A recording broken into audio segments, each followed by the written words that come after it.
Jelaskan mengapa kita harus mempelajari lingkungan geografi, demografi, ekonomi, dan keuangan dari sebuah negara yang menjadi tujuan pemasaran produk.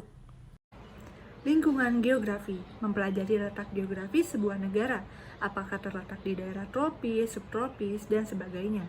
Topografi, iklim, dan sumber daya alam yang dimilikinya. Perbedaan lingkungan geografi menyebabkan perbedaan karakter permintaan konsumen. Misalnya dalam hal permintaan jenis pakaian. Penduduk yang tinggal di daerah tropis memerlukan jenis pakaian yang berbeda dengan penduduk yang tinggal di daerah subtropis.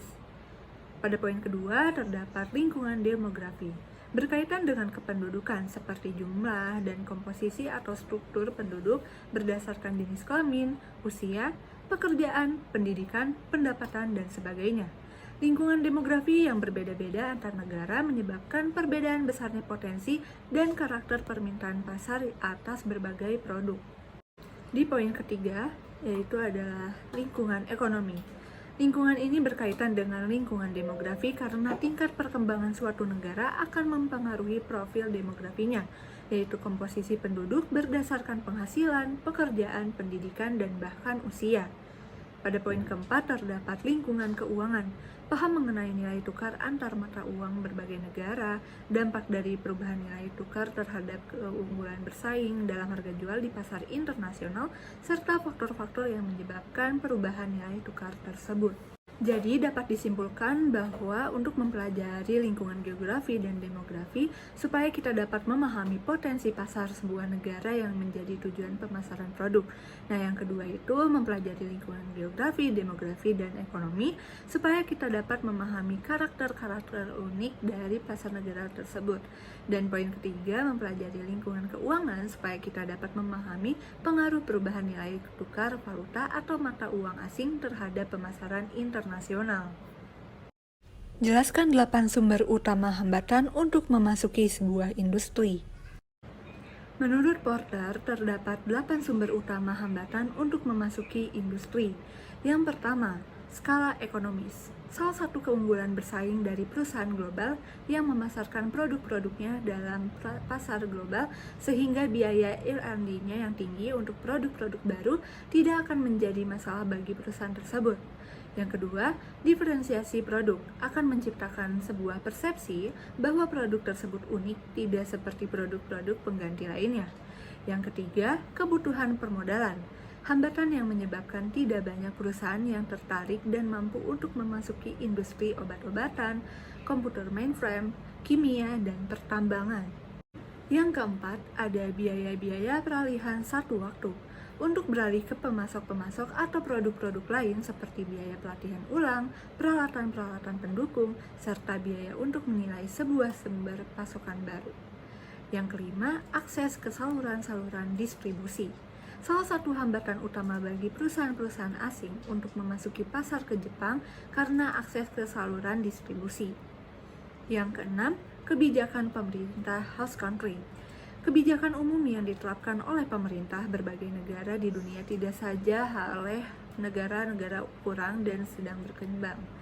Yang ketujuh, perusahaan-perusahaan yang telah beroperasi menguasai akses ke sumber bahan mentah, lokasi-lokasi yang menguntungkan, serta subsidi pemerintah.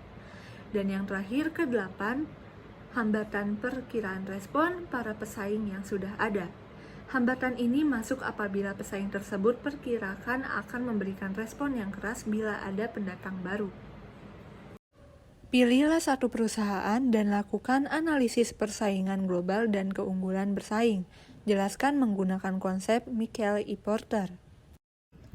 Menurut Porter, terdapat 4 buah faktor-faktor yang menentukan dan saling mempengaruhi dalam menentukan keunggulan bersaing nasional sebuah negara dalam persaingan global, serta faktor-faktor lain yang dapat mempengaruhinya. 4 diantaranya adalah kondisi-kondisi faktor, kondisi-kondisi permintaan, strategi struktur dan persaingan perusahaan, dan yang keempat, industri-industri terkait dan pendukung. Untuk menjawab pertanyaan 3, di sini saya akan menganalisa perusahaan McDonald, yang dimana merupakan restoran fast food terbesar di dunia yang diawali pada tahun 1955 di California, Amerika Serikat. Kondisi-kondisi faktor McDonald. Yang pertama ada sumber daya manusia. McDonald kini memiliki jaringan 1,9 miliar karyawan yang bekerja untuk McDonald dan franchise-nya.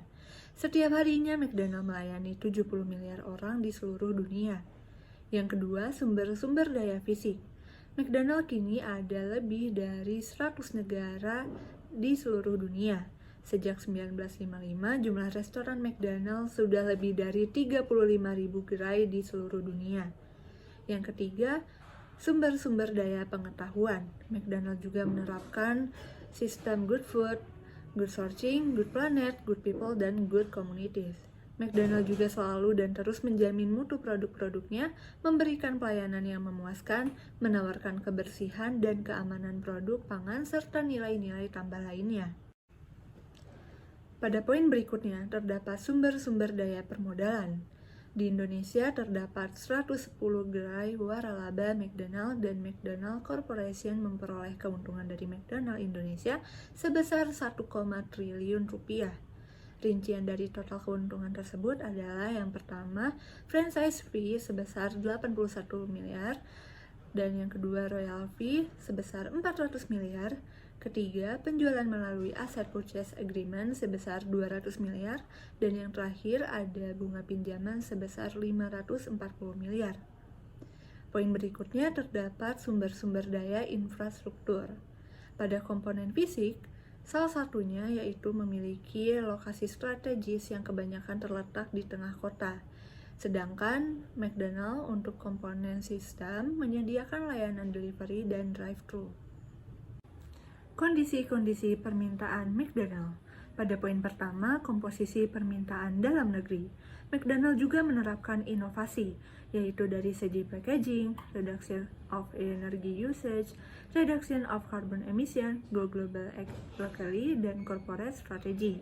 Untuk mendukung inovasi tersebut, McDonald juga memiliki Innovation Center yang akhirnya banyak melahirkan inovasi dari McDonald dan menjadikan perusahaan ini sukses di bidangnya. Pada poin kedua, ukuran dan pola pertumbuhan permintaan dalam negeri. Pendapatan McDonald tembus sebesar 6 US dollar miliar pada kuartal 4 2021. Pendapatan McDonald juga pada kuartal 4 2021 tercatat sebesar 6 US dollar miliar berdasarkan data id.investing.com. Dan yang ketiga, cara-cara permintaan dalam negeri menarik produk-produk dan jasa-jasa dalam negeri tersebut ke dalam pasar-pasar luar negeri. Seperti misalnya salah satu cara untuk menarik konsumen McDonald ini bekerja sama dengan salah satu boyband yang terkenal dari Korea untuk mengeluarkan brand limited edition seperti itu. Selanjutnya ada industri-industri terkait dan pendukung. McDonald melakukan strategi aliansi dengan perusahaan-perusahaan di tiap negaranya dan melakukan aliansi dengan Coca-Cola Company pada tahun 1955. Lanjut, strategi struktur dan persaingan perusahaan. Salah satu yang diterapkan oleh McDonald meningkatkan profitabilitas perusahaan. Operasional, McDonald mendukung pertumbuhan profit bagi shareholder. Hal ini membutuhkan fokus yang terus-menerus akan kepuasan konsumen dan kesehatan di sistem bisnis. Kesempatan. Di kesempatan, McDonald melakukan terobosan teknologi. Salah satu contohnya menerapkan sistem self-payment, yang dimana tidak antri lagi di kasir, akan tetapi disediakan layar untuk memesan. Dan pada poin pemerintah, McDonald juga terlibat di dalam Undang-Undang Nomor 40 Tahun 2007 tentang perseorangan terbatas. Cukup sekian jawaban dari saya. Saya ucapkan terima kasih kepada Ibu Yulia Hamdaini Putri SEMSI selaku dosen pengampu mata kuliah pemasaran internasional. Billahi taufiq wal hidayah. Wassalamualaikum warahmatullahi wabarakatuh.